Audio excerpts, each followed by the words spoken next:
दोस्तों जरा सोचिए, अगर सत्ता के गलियारों में अचानक से कैबिनेट फेरबदल की चर्चाएं तेज हो जाएं और जिन सांसदों को सबसे बड़ा इनाम मिलने की उम्मीद थी उन्हें आखिरी वक्त पर इंतजार करने को कह दिया जाए या कहा जाए कि अरे बैठो बताया जाएगा।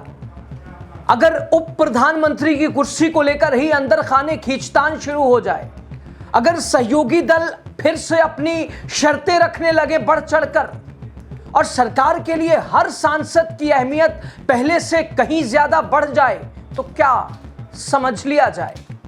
क्या सत्ता के भीतर सब कुछ वैसा ही है जैसा बाहर से दिखाया जा रहा है, या फिर अंदर कोई ऐसा खेल चल रहा है जिसने पूरी रणनीति को उलझा दिया है?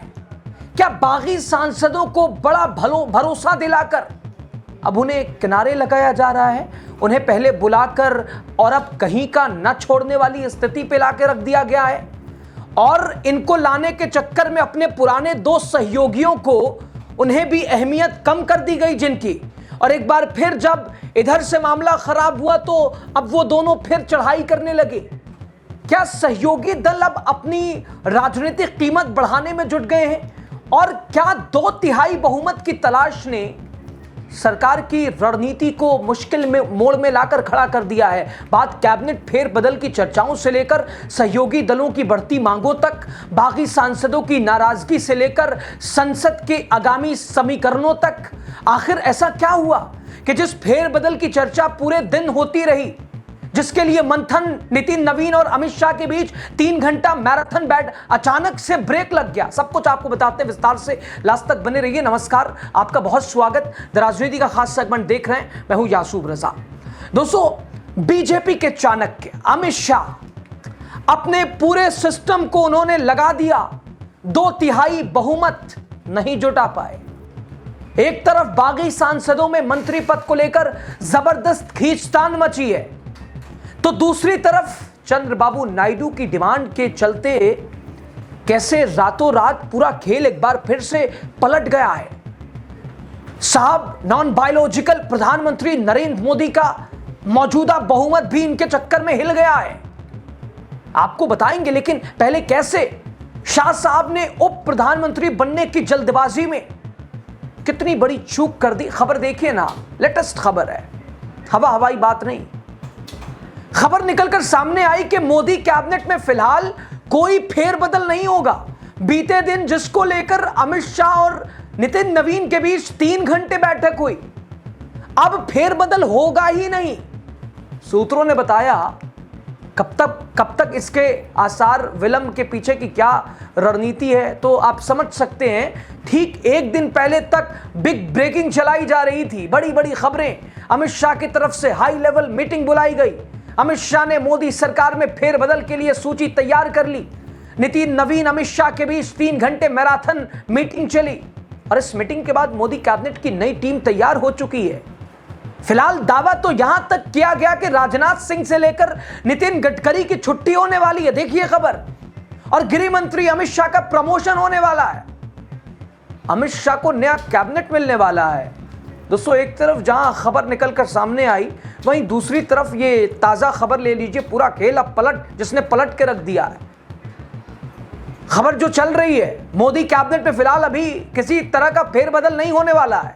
तैयारी उसी के लिए थी कि भाई परिसमन हो या इसके अलावा जो भी महिला शक्ति वंदन अधिनियम हो, सभी को लेकर सूत्रों के हिसाब से दावा किया जा रहा है कि प्रधानमंत्री नरेंद्र मोदी ने बागी सांसदों को अपनी कैबिनेट में एडजस्ट करने से फिलहाल इनकार कर दिया है। खबर आपके सामने है, आप देख सकते हैं किस तरीके से अब आर पार की जंग शुरू हो गई। एक तरफ गृह मंत्री अमित शाह मोदी कैबिनेट में फेरबदल के लिए मीटिंग कर रहे हैं, दूसरी तरफ फेरबदल ही अब कैंसिल हो चुका है, ब्रेक लग गया है।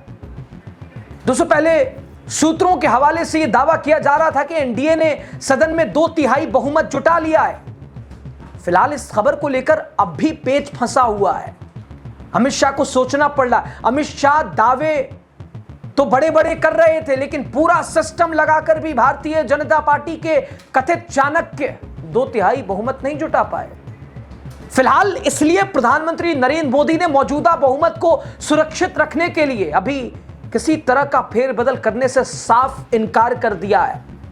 और ये कोई दोस्तों हवा, फिर आपको क्या हवा, खबर आपके सामने, आप देखिए खबर में आगे क्या लिखा हुआ है।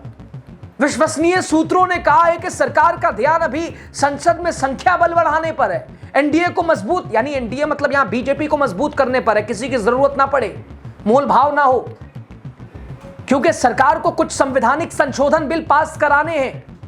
उसके लिए 2/3 जो अभी पिछले आपने देखा डिलिमिटेशन, जिस वजह से गिरा मोदी सरकार, सदन में हार का सामना, वो 2/3 बहुमत बेहद जरूरी है मोदी सरकार के लिए कि भाई अगर छात्र आंदोलन कर रहा है, धर्मेंद्र प्रधान का इस्तीफा मांग रहा है, अनियमितताओं को लेकर एकदम आर पार की लड़ाई, तो अपने आप को इतना मजबूत कर लो कि कोई फर्क ही ना पड़े।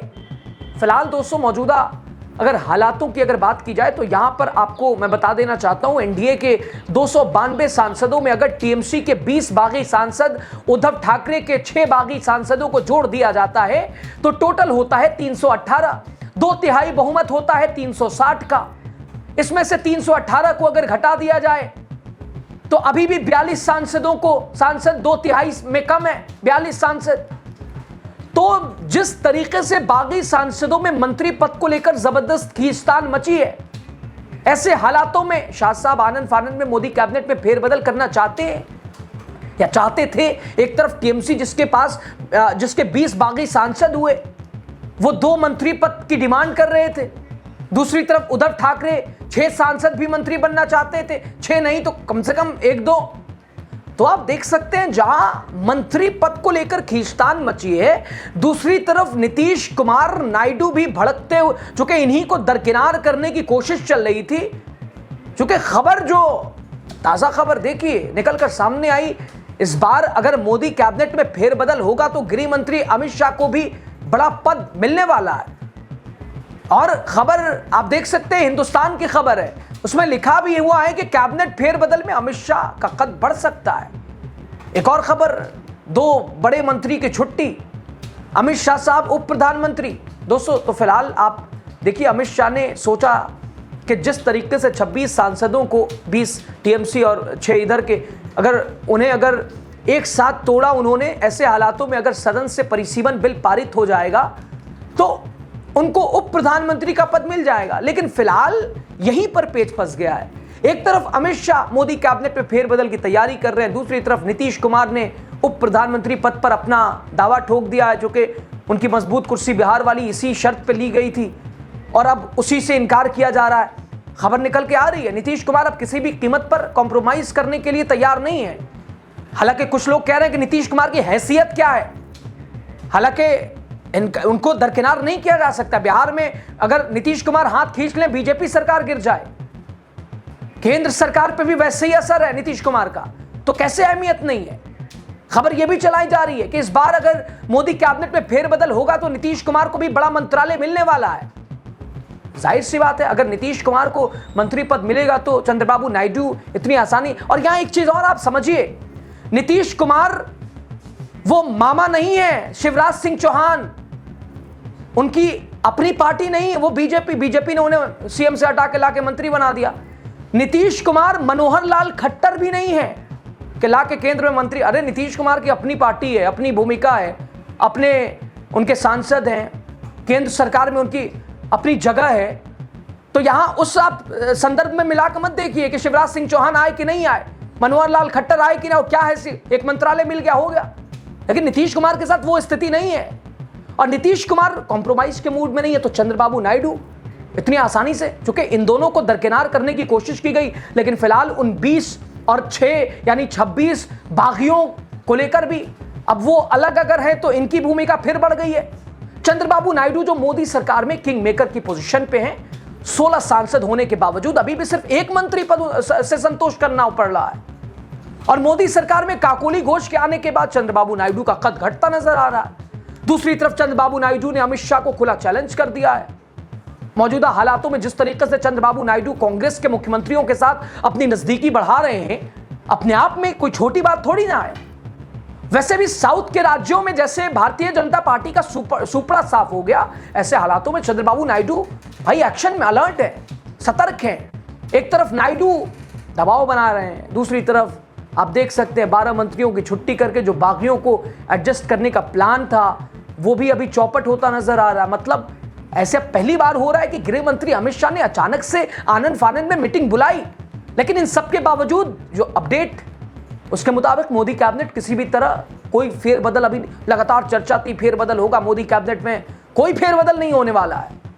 फिलहाल जिस तरीके से अब बागी सांसदों को अगर मंत्री पद नहीं मिलेगा तो मानसून सत्र में परिसीमन बिल पर बागी सांसद क्या एनडीए का सपोर्ट करेंगे क्या? फिलहाल जिस तरीके से अमित शाह हड़बड़ाए हुए हैं, ऐसे हालात में इतना तो साफ हो चुका है कि इस बार अमित शाह अपने ही बनाए ऑपरेशन लोटस में कहीं फंस तो नहीं गए। हालांकि कुछ लोग कह रहे हैं कि नहीं, अमित शाह फंसने वाले तो नहीं है, चाणक्य बड़े खिलाड़ी हैं, उनको फंसाना आसान कहां है। लेकिन फिलहाल जो हालात लग रहा है उलझे हुए हैं। और साफ तौर पर एक तरफ कैबिनेट में फेरबदल की खबरों को खारिज कर दिया गया, दूसरी तरफ अचानक से अमित शाह साहब फिर से अपने ऑपरेशन लोटस में लग गए। पंजाब में इधर कांग्रेस के सांसद सुखजिंदर सिंह रंधावा के साथ अमित शाह की मुलाकात हुई। कांग्रेस भी पंजाब को लेकर अलर्ट हो गई है। ऐसे में, ऐसे हालात में समझ सकते हैं अमित शाह किसी भी कीमत पर जो है वो 42 सांसदों को पूरा करना चाहते हैं, सदन में 2/3 बहुमत जुटाना चाहते हैं। लेकिन फिलहाल क्या करना ये इतना आसान हो पाएगा? जवाब है ना। अमित शाह ने 2/3 बहुमत जुटाने के चक्कर में प्रधानमंत्री नरेंद्र मोदी का मौजूदा बहुमत भी हिला दिया, अगर ये कहीं गलत नहीं होगा। क्योंकि 2 लोग अलर्ट हो गए हैं, एक बैसाखी नायडू, दूसरी नीतीश कुमार। अब सबसे बड़ा सवाल ये, क्या कैबिनेट फेरबदल पर लगी अचानक ब्रेक सिर्फ कुछ दिनों की रणनीति है, या फिर ये सत्ता के भीतर कुछ वैसा नहीं चल रहा सब कुछ जैसा बाहर से दिखाया जा रहा है? क्या मंत्री पद की उम्मीद लगाए बैठे नेताओं और सांसदों का इंतजार और लंबा होने वाला है? ममता बनर्जी क्या खुश है, जैसा करोगे वैसा जे कहीं का नहीं छोड़ा शाह साहब ने इन बागियों को? और क्या सहयोगी दल अपनी राजनीतिक ताकत का इस्तेमाल करके सरकार से और बड़ी हिस्सेदारी मानेंगे? सबसे अहम सवाल, क्या आने वाले मॉनसून सत्र में सरकार अपनी हर बड़ी रणनीति को आसानी से आगे बढ़ा पाएगी, या फिर हर वोट के लिए पहले से कहीं ज्यादा राजनीतिक समझौते करने पड़ेंगे? फिलहाल कैबिनेट फेरबदल पर अलग अलग तरह की अटकलें हैं, सूत्रों के हवाले से दावे सामने आ रहे हैं, लेकिन तस्वीर पूरी तरह साफ नहीं हो पा रही है। इसलिए आगे जो भी फैसला होगा उस पर पूरे देश की नजर होगी। अब आपकी राय जो भी हो जरूर बताइएगा। लास्ट तक आप बने रहे, आपका बहुत शुक्रिया। चैनल को सब्सक्राइब कीजिए, फेसबुक पे आप खबर देख रहे हैं, पेज को फॉलो कीजिए। फिर से आपका शुक्रिया।